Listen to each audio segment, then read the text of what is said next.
say. Yeah, and we're just seeing some of the weather and the temperatures tonight. Going to be in the low to mid 60s tonight. What a blessing that is. There's a lot of people that are going to be without power, without AC tonight. The fact that it's going to be mostly clear, and man, it's pretty crazy to think.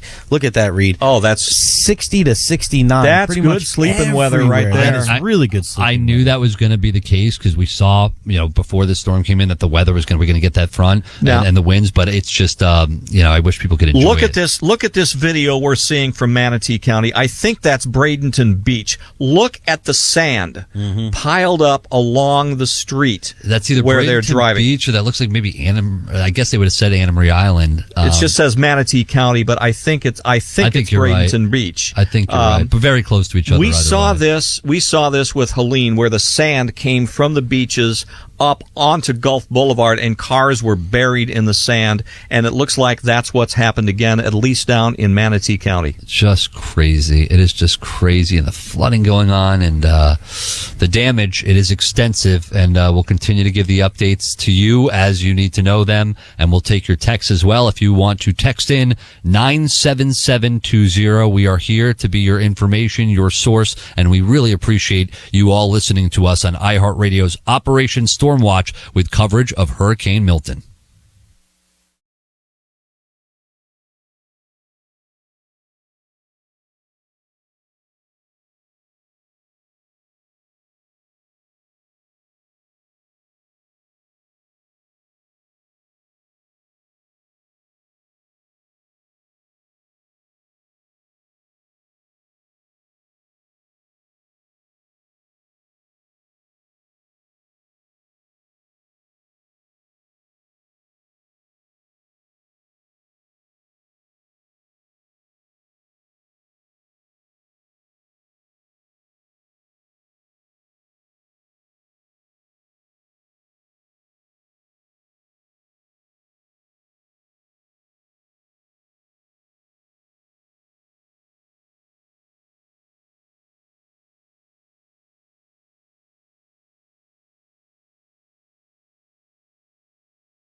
at some rainfall totals from elsewhere in the state.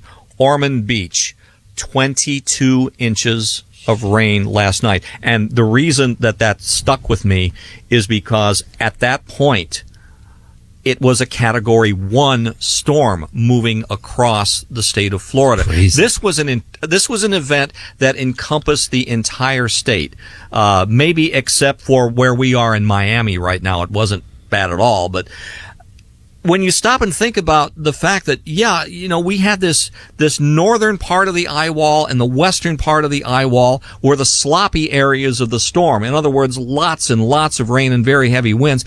But to see a place like Ormond Beach on the other side of the state, when the storm had supposedly weakened. St. Petersburg, to your point, got battered, hammered. I mean, absolute, almost 3 times the record of rainfall in a day, and you still had more in Ormond Beach. It was just over 18 inches in St. Petersburg, and you had that number in Ormond Beach, which is astronomical. And to everything you said, that's why these storms are so bizarre. You just never know where the worst part of it's going to be sometimes. It just changes on you on a dime. It does. And the fact that, it was a Category 2, as it crossed over Orlando, then it decreased to a Category 1. Again, sometimes you have to wonder, what does that mean? Because, again, as I said a little bit earlier, there is a point at which we look at these storms in terms of numbers. Top winds of 120 miles an hour, it's a Category 4, and it's centered here, and it's moving.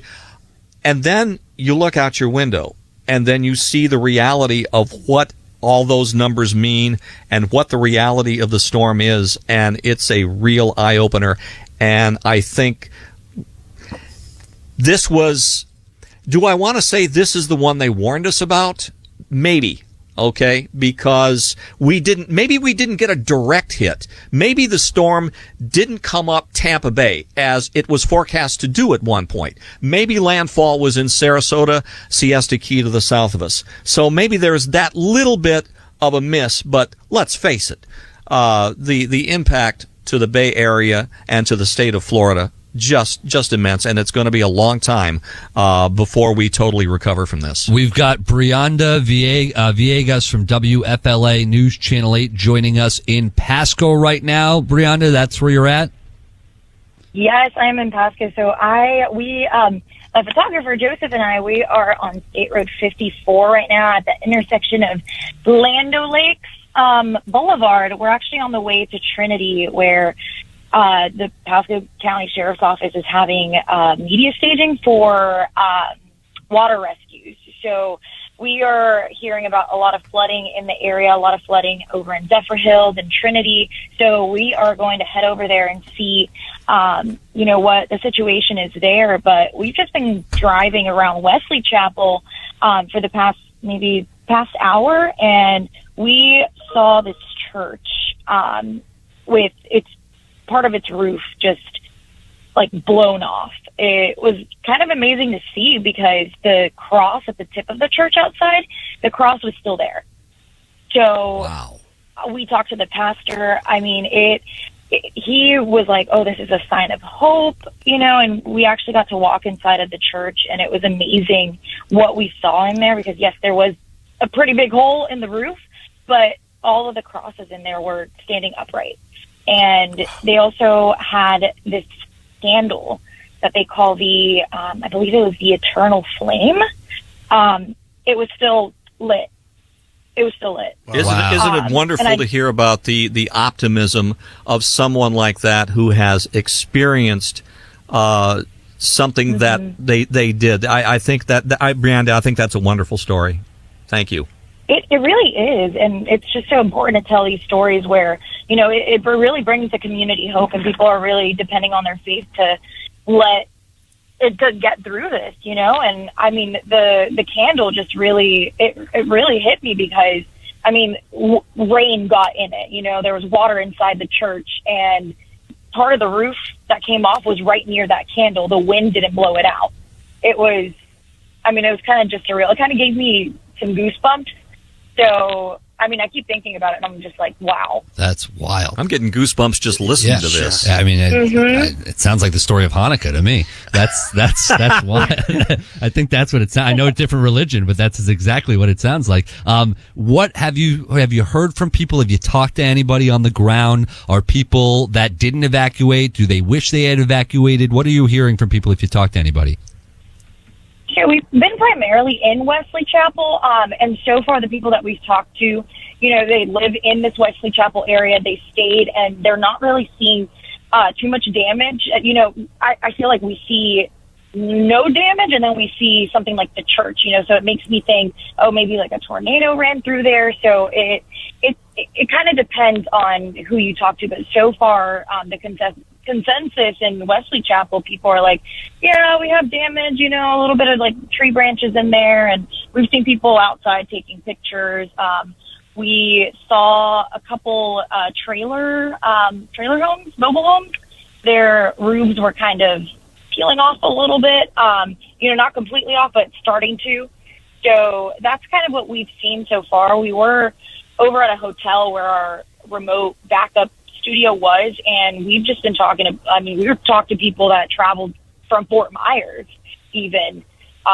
There's a couple that traveled from Fort Myers, and on the way here, they were driving in the storm. They spun out, totaled their car. And and they're just telling me, like, the tow truck driver was telling him about how he had already gone to a couple fatal accidents. So, this couple was pretty lucky to walk away from something like that. And they were trying to get an Uber back to Fort Myers. They were looking at like a $300 Uber. And, we've just been hearing pretty amazing stories from people that are really going through it. So, and there's so many other stories out there. Like, for instance, the water rescues that we're about to hear about. That's going to be very interesting to see how many people were really needed to be helped out of their homes by the sheriff's deputies. Brenda, have you seen any examples of flooding or any of the traffic lights out? We're seeing more and more reports of malfunctioning traffic lights and just rescues happening today of people getting, just even if it's just a small boat, like on Fowler Avenue, like it's not even really close to, a big waterway. Yeah, that was a live shot from Fowler Avenue too, by the way. Wow, yeah. So we're actually at a traffic light right now that is completely out, and it is slowing us down on our way to Trinity. But the flashing yellow, some of them are completely out, and we have to be extra careful because people, they're supposed to stop it, treat it like a four-way intersection, but people are just kind of zipping through there sometimes, which is really dangerous. But we're seeing that, and we have heard of some areas in Zephyr Hills that were experiencing some flooding. We haven't been over to that area yet, but this place in Trinity definitely experiencing some flooding. I live in South Tampa, and I've just been looking from social media, looking at TikToks and things like that, and I'm like, okay, well, my apartment will probably be flooded when I get back. So it is amazing to see. It's just crazy to see how much flooding we have in our area that we were expecting, but it's still something shocking to see, especially when you're from, Tampa Bay. Well, Brianda, you've done a great job, and everyone on your team has done such a great job. Yes, so thank you so much. Everyone at News Channel 8, WFLA News, just done such an amazing job. So thank you so much. Oh, we thank you guys. You're part of this this whole team effort, so we thank you all too. Well, thank you, Brianda Villegas. We'll get an update a little bit later on. You're listening to Aaron Jacobson, Reed Shepard, and Jay Retcher here on Operation Stormwatch. Guys, I just saw something really incredible. Hillsborough County Sheriffs, just an amazing job with a rescue. We were just talking about rescues in Pasco County with Brianda. Sheriff Chad Chronister just tweeted this out. A 14-year-old boy was found floating on a piece of a fence and rescued by his team, the Hillsborough County Sheriff's Office. I'm watching the video. I don't want the volume. I'll lower the volume there, but he's floating on I see it. A piece of fence. Yeah. Oh, my God. It's just, it's a 14-year-old. That's a teenager. Why is he alone? It's so, those stories just, they pull at you because you think, what did that child. I mean, you're 14. What did he go through? Yeah, 15 people rescued from one home in Tampa last night. Also, Sheriff's Office in the process of rescuing more than 130 people from the Great American Assisted Living Facility, 11722 North 17th Street in Tampa. Residents were found early this morning in waist-deep water, and many of them were wheelchair-bound. They have taken about 135 individuals from that assisted living facility. We're looking at live shots right now of the vehicles. If you can see that, yeah, they just cut away from that. But I've seen them though; they're so cool. They really are. And they're look at that! They're massive. Mm-hmm. I couldn't drive one of those. Oh, you would love it. No, I could drive in one. I just couldn't drive one. Like I wouldn't be able to drive it. I could barely drive the truck I came in here in. Yeah, the station that was vehicle. an experience. It was for me too. Some good news as far as the Clearwater Aquarium.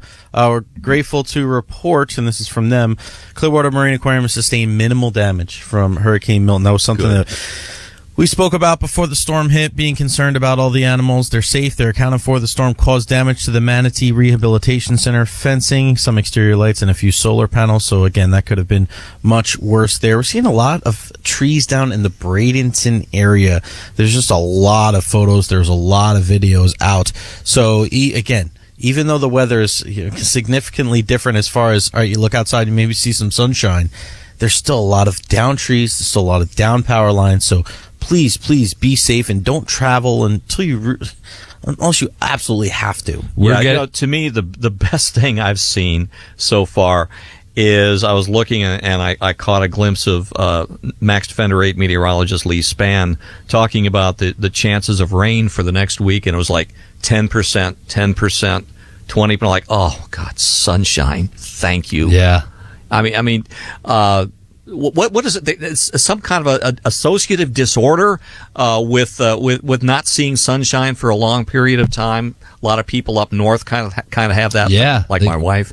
But just like, oh, blue sky. This is what we need, is for the conditions to moderate, to calm down, to see the sunshine, to get out and start helping people. Help your neighbors. Yeah. We want to see the community come together. They will. And I think it will. We always see it, Reed. I don't even get surprised anymore. When I first started doing storm coverage and I saw everyone band together and I saw how people, sometimes it takes something horrible to happen for people to actually show the best side of humanity, and we see that all the time here. All the time. I've noticed, and by the way, I do want to mention this is very important. A couple more callers coming in. They probably weren't listening at the time, but they're not allowing you to get off at any exit on the Selman Expressway. So if you're on the crosstown, you're going south. If you're going on the crosstown and you're going towards St. Petersburg, then you're going to be stuck. Well, that's not too surprising because, how many years did we work at the building on Gandy Boulevard in South Tampa, and we know what South Tampa is like when it just rains a little bit in the summertime, and we get a little afternoon thunderstorm. The water pools very quickly on places like Southdale, Mabry, and in some of those more concentrated neighborhoods around Port Tampa. It doesn't surprise me a bit. We all remember when they built that extension as well, as we were there for that entire extension build, when they were constructing it. And to think, it was different. You had to get off on Gandy Boulevard. For some people, I think right now they're wishing the extension wasn't there so they could get off on Gandy Boulevard. Let's get to the phone lines now. We're getting a lot of people calling in. Let's start with Marie here. Marie, appreciate you calling in. Marie, how are you? Hi. Fine. Where are you located currently? Oh, Delray Beach. Delray Beach. Okay. Yes. What was your experience yesterday, and what are you hearing right now? My experience yesterday, I spent most of the day praying. The day before, I met a medic he was just in North Carolina, and he was telling how horrific the situation is. And some of the stuff that, people are saying it's false, he said that's not false. It's true, because he was there in the front of it. Yeah, what we saw in Asheville and North Carolina and Tennessee, it's the flash floods and something that we were dealing with yesterday. And thank you so much for the call. That's something, and Reed, you were mentioning earlier, we were getting a lot when it comes to the flash floods. It was getting a little scary yesterday. Yeah, and I think... if you want to try to maybe this is relevant, maybe it isn't. But if you want to, I don't think that comparing the situation that occurred in places like Asheville after Hurricane Helene to what we saw last night is a really good comparison, because you've got several things So different. There was first of all, you've got the terrain in West.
management. We obviously we were tracking this storm for a while now, and as it even before it got on shore, was spinning off some of these major tornadoes. I think there was probably more tornado watches on this storm than anyone I can remember. You see a little bit of the damage here. Then, of course, down the road in the country club, what are you up to? You have 5 confirmed fatalities? We have 5 fatalities. So, this is really just, and it's a tragic thing because it's not like, oh, they should have evacuated. What do you do when you have a tornado? You kind of duck and cover. It happens so quickly. Those things are really, really strong and powerful. And so we're surveying some of the damage that was done on the east coast of Florida, and then now in the process of assessing some of the damage throughout the state from the storm surge on the west coast, some of the wind damage that you saw go across the Florida peninsula. As of this morning, we've had, I know the state has been involved in definitely dozens of rescues. I know our local partners are doing. We've been supportive of really everywhere around the state, including here, and we'll continue to do that. But my sense is that will stabilize, and we're probably going to be on a pretty good footing there pretty soon if we're not already. As people know, we've had massive power outages, which was expected. I'd say this is probably similar to Hurricanes Irma and Ian in terms of the number of outages. I think we're up to, currently now it's about 3.4 million that are out. I think they've restored about 700,000 since the storm started. So just do the math, you're over 4 million have lost power since the start of this storm. Fortunately, Florida, we pre-staged 50,000 linemen throughout the state of Florida, and so those folks are going to work. And it's not as easy to do when you've just had Hurricane Helene. A lot of these linemen, there's still hundreds of thousands of people without power in North Carolina and Georgia, some of those states. Helene in Florida, we did 2.4 million restorations in record time. That's not the norm. And so finding the linemen, given what they're doing now, we brought them in from as far away as California. But those folks are there. There's assessments being done about what needs to be done. When you have down power lines, that's actually easy for them to do. They just put the pole back up, reconnect it.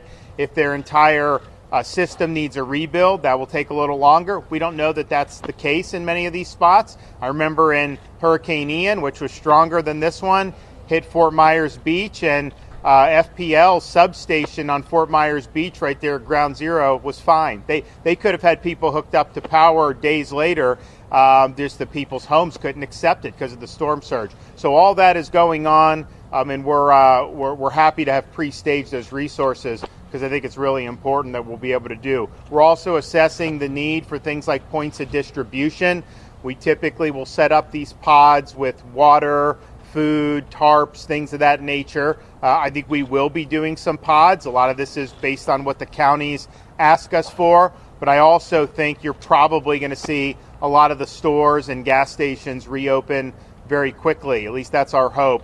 We're also looking at the damage that was done to the ports in Florida. East Coast, I don't think there was very much, if any. Port of Tampa seems like it's okay. Manatee, that remains to be seen. But bottom line is we got to keep bringing fuel into this state.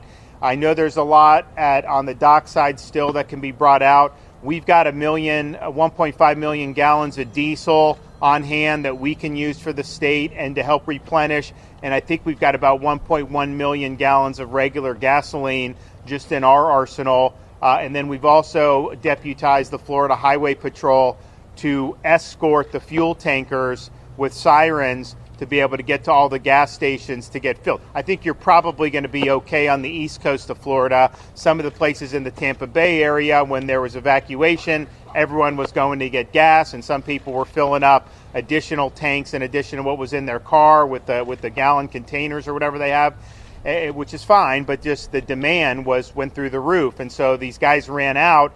We had enough fuel in the state. It's just they didn't have the delivery schedule to be able to replenish it immediately, so you had some that went out. So we've been doing this. I think we've done probably about 130 escorts with Florida Highway Patrol bringing this in. We'll continue to do that. So my hope is that there's minimal interruption with fuel on the backside of the storm. We've had a lot of people have been working very hard. I think, as most of you know, we've been doing this now for 2.5 weeks.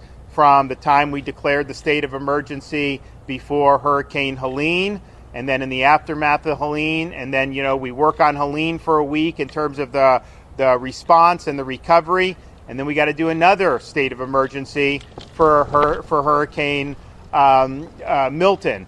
And it's just the way you go. So people have been working 24/7, particularly on the west coast of Florida. We got a lot of first responders that have been working really hard.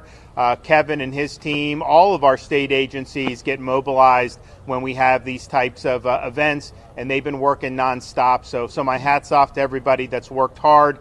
Unfortunately, we have the fatalities from this tornado here. We don't have confirmed reports of other fatalities throughout the rest of the state, but we may as the day goes on. My sense is that a lot of the people did leave who were in the evacuation zones. I know we had over 80,000 people staying in shelters. You had massive heavy traffic on the interstates over the last several days leading up to the storm, because I think people were deciding, to just get out of Dodge. We also can say that the storm did not produce the worst case scenario in terms of storm surge. If you remember, about 24 hours ago, maybe 36 hours ago, the fear was Category 4, strong 4, going into Tampa Bay, producing about 15 feet of storm surge. That's an area with Pinellas County Peninsula and then the surrounding areas in Hillsborough County that is very low lying, very susceptible to storm surge. That did not end up happening. The storm did weaken before it hit land, and then it did bear further to the east and south of Tampa Bay. So I think a lot of what they had was the wind sucked water out of Tampa Bay. You did have storm surge in Sarasota, Venice, Charlotte Harbor, and all the way down the west coast of Florida, and some significant storm surge, but not to the worst case scenario of what we were looking at. I mean, for example, Helene, we had storm surge in Taylor County up in North Florida that was probably about 20 feet in places like Deacle Beach and Horseshoe Beach.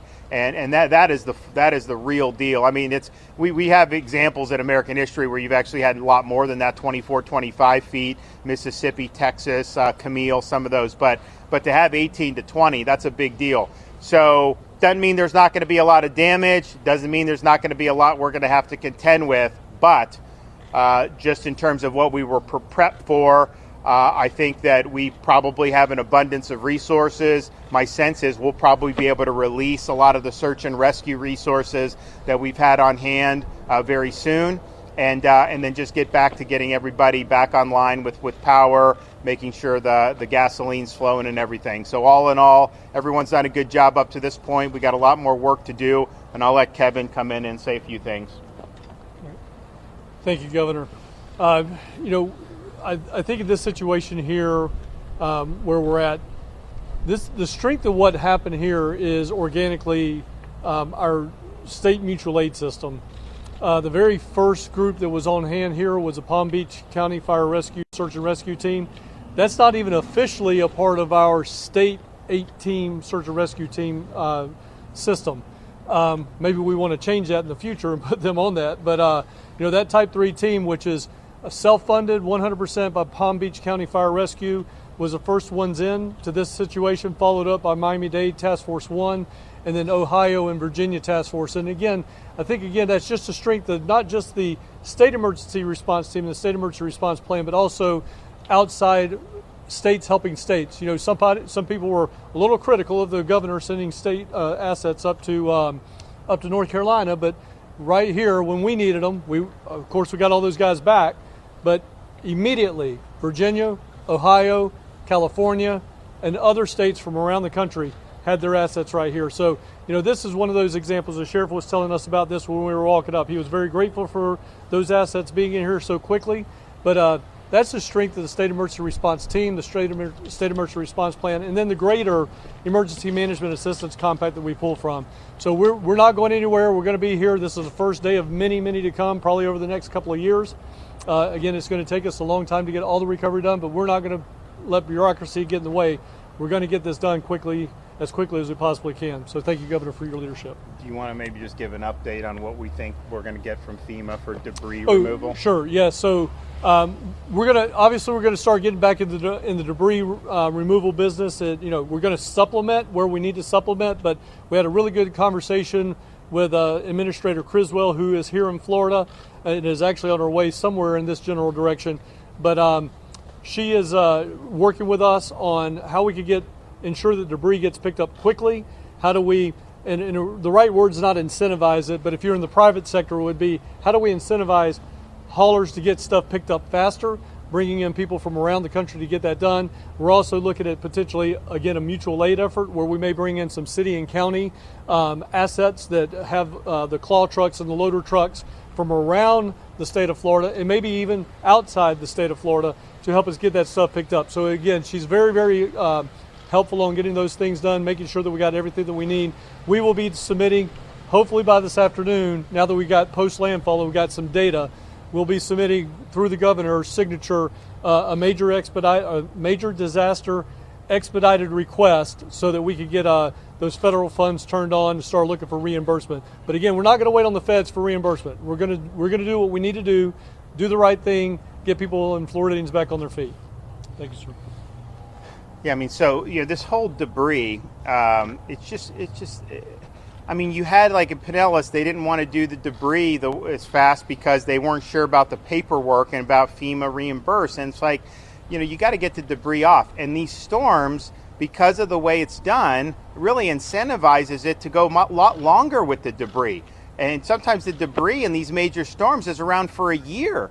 And how ridiculous is that? So what Kevin's doing, and I think the administration wants to work with us, is to let's align these incentives so we can get the job better. You'd think the private sector would do it so much better than government. At least that's what I would think. And yet on this debris after Helene, when we saw how much was there and we knew another storm was coming, we got all our Department of Transportation assets from Florida. We were bringing trucks in from all over the state that are doing their normal duties, and we surged them over to the barrier islands off the Gulf Coast of Florida, and we did like 3,000 truckloads of debris, reduced the debris by 50% in 72 hours. So, and we did round the clock. We had 24/7 shifts going, but that's a sense of urgency. So I just think that, that may be an extreme, like doing 24/7, but I mean, you should be able to get the debris done earlier than that. So I'm hoping that they can do this in a way that's going to make sense so that the local governments can bring their contractors in and clean up the debris. We'll see what the debris was left on this storm. I don't think we have a real good sense about how much compared to the other. I mean, I think the storm surge overall was not as high as the others, but I also think it probably the winds hit more of the Florida peninsula on this. So I think in terms of tree damage, I think you're going to see a lot of that. And then, of course, we had more tornadoes for Milton than we did for Helene. So we'll see how all that shakes out. But I really think getting a better posture on how they do the debris reimbursements would make a lot of sense, and I think it would move this process along a lot further. And it's also just a morale thing. You get hit with a storm, seeing debris is just a constant reminder that you got hit. When things get picked up, things look nice, people feel a lot better about it. So we got to get that. We got to make sure they get that job done. Okay, do we have any questions? Yeah, Governor, have you spoken with the White House? Anyone there about the response here? Yes, I spoke with the president this morning, and Kevin was on the phone with me. We were on, the administrator of FEMA was in the office with us in Tallahassee at the Emergency Operations Center, and he said he wants to be helpful. And so if we have requests, he said send them his way, and he wants to help us get the job done. So I appreciate being able to collaborate across the federal, state, and local governments and work together to put the people first.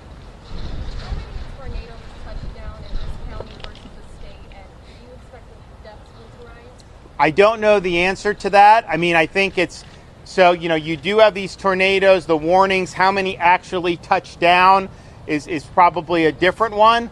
But I would say what I've seen so far is that St. Lucie had the most tornado damage of anyone I've seen. Is that what your reports? Yeah, and We know that we had over 120 tornado warnings statewide. It's probably going to be higher than that. All of those tornado confirmations come from your local weather forecasting office. So those individuals that come around and confirm all of those tornadoes. We have 4 meteorologists that said that we had probably in the neighborhood of 20 to 25 radar indicated tornadoes. All that means that they see a debris signature in the circulation.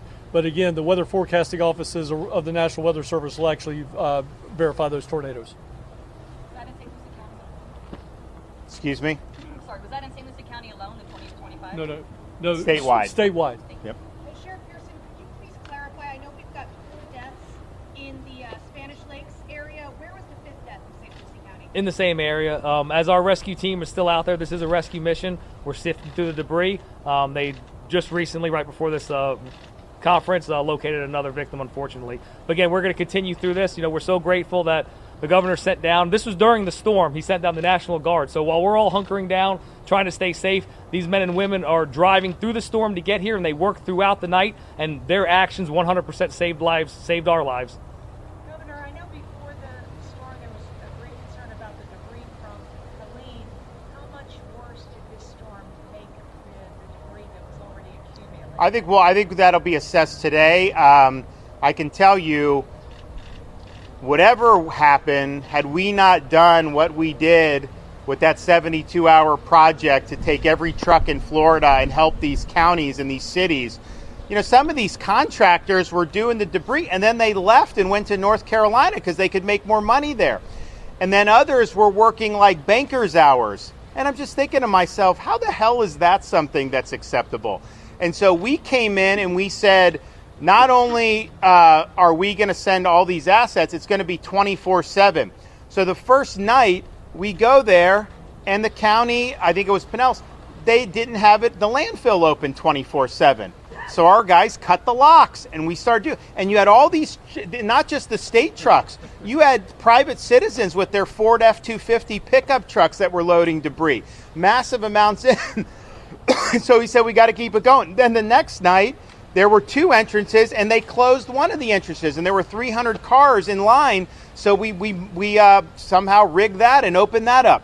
So this is just like, where's the sense of urgency? So it may be that this debris ended up not causing much more damage, but if it did cause more damage, I could tell you, had we not come in and did what we did, you would have had a lot more. And the thing is like. I mean, I tell Kevin, I'm like, look, we want to be helpful, and we will be helpful, but you know, the state's job is not to pick up the debris. Like, that's the local community's responsibility. And so this was an extraordinary circumstance where we came in and did it. And I think part of the reason, and I think there was enough debris there that I don't think you could have gotten it all in 2 weeks, realistically. But I mean, there clearly was not a sense of urgency after the first storm hit.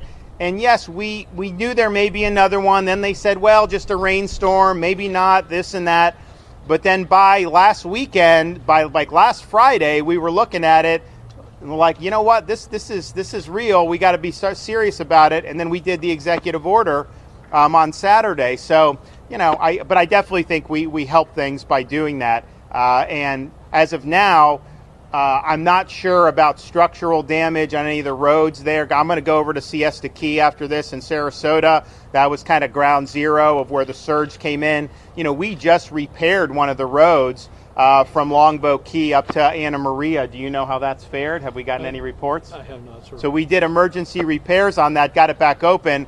We'll see. We may have to do some more repairs on that. I think that there may have been some small bridges throughout the state that have some damage. The big bridges we have in the Tampa Bay area, Gandy, Howard Franklin, I know Sunshine Skyway is going to be open if it's not already. The other 2 are open. Courtney Campbell will be open as soon as they move the debris and finish the debris removal. So all being told, you're going to have all those major bridges back open if they're not already.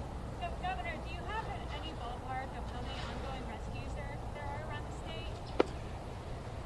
No, because I think it's, you know, we do our rest. So we've got Florida National Guard, Florida Fish and Wildlife, Florida State Guard, Florida Highway Patrol, Florida Department of Law Enforcement, and they will do their own rescues by themselves. But then we also have the local outfits, so the Sheriff's Department in Sarasota and Bradenton, police departments, fire departments. Sometimes we do joint operations, but a lot of the times if someone calls 911, they're going. My sense would be, and Kevin can chime in on this, we've probably had less demand for rescues on Milton than we did on Helene. Do you agree? Yes, sir, I agree. We do have a number of federal and state assets out there doing search and rescue. In addition to everything the governor said, the Florida urban search and rescue teams that are associated with fire departments across the state of Florida. All of those are in the fight. They're all out there actively assessing and looking for people right now. They will do a door-to-door, especially in the landfall area, the landfall path.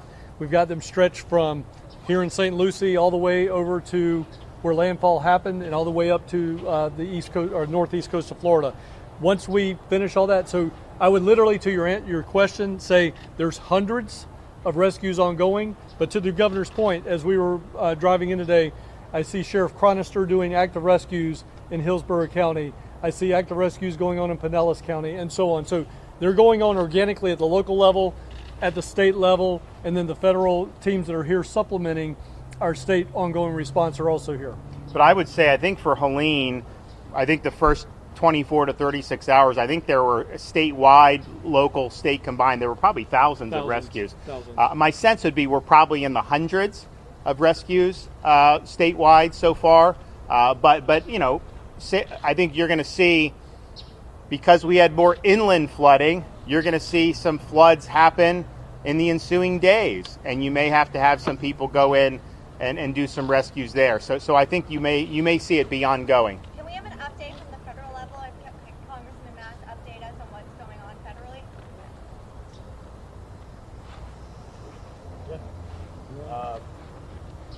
As Governor spoke about, FEMA Administrator Creswell is headed here on the ground. And the only thing I'd add to it, Governor's done a fantastic job just being an air traffic control tower for all of this, making sure the old saying, an ounce of prevention is worth a pound of cure.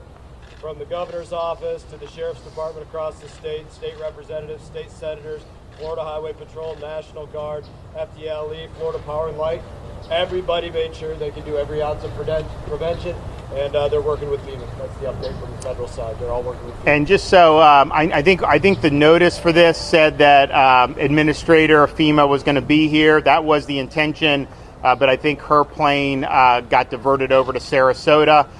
So I think she's going to be at our Sarasota briefing when we do that later today. Yes, sir. What damage have you assessed in western St. Lucie County over by unincorporated farmland? Yeah. So the unincorporated farmland is agricultural. We haven't had any really reports of structural damages because it's just that agricultural. Right now we're focusing on rescue missions, and that area is to that half square mile radius there in northern Fort Pierce that we're doing the active rescues in. Everybody else is accounted for, although there's damage throughout the county. The agricultural area, again, is just that agricultural area. So we'll get to that. We're just prioritizing things right now. It's still an active rescue mission. Darren, to clarify, were the 5 deaths here in St. Lucie all from the tornado? Yes, we're going to attribute those deaths to that specific area that we're doing active rescues in. Again, we're focusing on trying to rescue as many people as we can with the National Guard, with the SARS teams in here, and the amazing men and women of the Sheriff's Office and Fire Rescue. We were able to get 25 people out of there and get them in a safe area. But again, the work's not over. They worked through this storm. They worked before the storm, during the storm, and they're going to continue to work until we make sure that anybody there that needs to be rescued will be rescued. Obviously, with every hurricane, tornadoes are a concern, but it seems like the story of Hurricane Milton really is all of the tornadoes. Have you ever seen something of this magnitude, just as far as the number of tornadoes and the amount of damage they did? Well, I mean, every hurricane we have a lot of tornadoes spun off. I think we may have had more tornado warnings on this one than the typical hurricane, I would think. But to see what happened here, sadly, that is not something that's uncommon.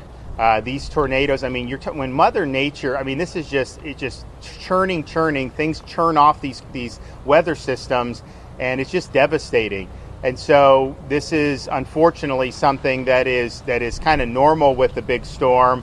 We probably had more warnings than we would with normal storms, but and especially the ones that come across the peninsula like this, you could get it. I mean, you've got east coast of Florida, Palm Beach, St. Lucie, a bunch of stuff happened over here, and you were probably hundreds of miles away from the eye of the storm at the time those tornadoes were spun off. But that is just that is to be expected to a certain extent. It's not due to global warming? Tornadoes? Yeah, the increase in tornadoes in I think you could go back and find tornadoes for all of human history for sure, and especially Florida.